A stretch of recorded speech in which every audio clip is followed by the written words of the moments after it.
Shalom from Yerushalayim. The Mishnah in Pirkei Avot teaches Kol machloket shehi l'shem shamayim sofa litkayem, the Kol machloket she'eina l'shem shamayim ein sofa litkayem. Any argument which is for the sake of heaven, it is to last.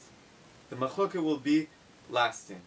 Any machloket, on the other hand, that's not for the sake of heaven, will not be lasting.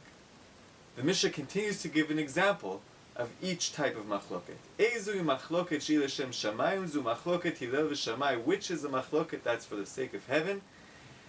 That which is like the machloket of Hillel and Shammai, the famous rabbis from the Mishnaic era. The Ezui machloket she'eina l'shem shamayim. And which is a machloket that is not for the sake of heaven? Zu machloket Korach v'adato. This is a machloket of Korach and his group. From this week's Parashat, the story is well known to all. Korach, Moshe's cousin, attacks Moshe with the claim that he has taken too much power for himself. Behold, the entire nation is holy, and why do you lift yourself up in order to rule all? Now, what is not l'shem shamayim about this machloket?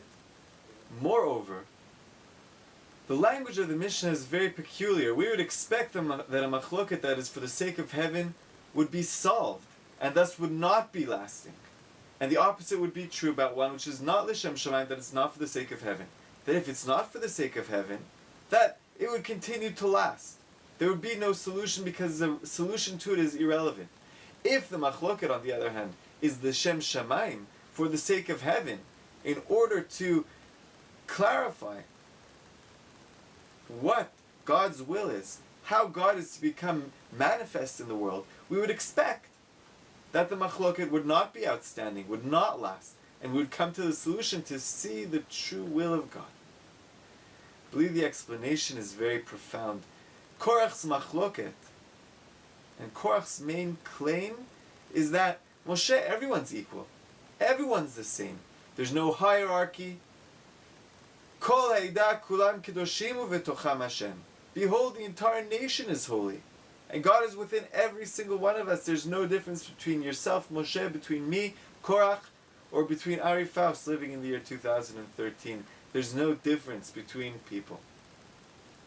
A machloket shehi l'shem shamayim is one which claims that everyone is special. Everyone is revealing a unique aspect of godliness, a new face, a new perception on God.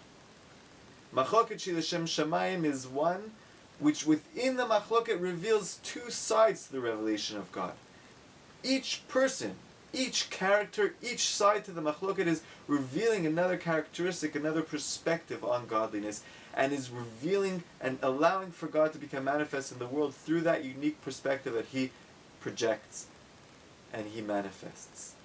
Therefore, machloket shehi l'shem shamayim, a machloket where both opinions are accurately reflecting different approaches to recognizing God, different ways which Hashem becomes manifest in the world, that machloket is not going to be solved, because both are valid positions. Both Hillel and Shammai, the Talmud tells us, Elu ve'elu divrei Elohim chayim. These and those are the words of the living God. Judaism doesn't believe in homogenizing all of humanity. We don't believe that everyone is the same. We believe that everyone is different. Everyone is unique, and despite that, everyone is equal.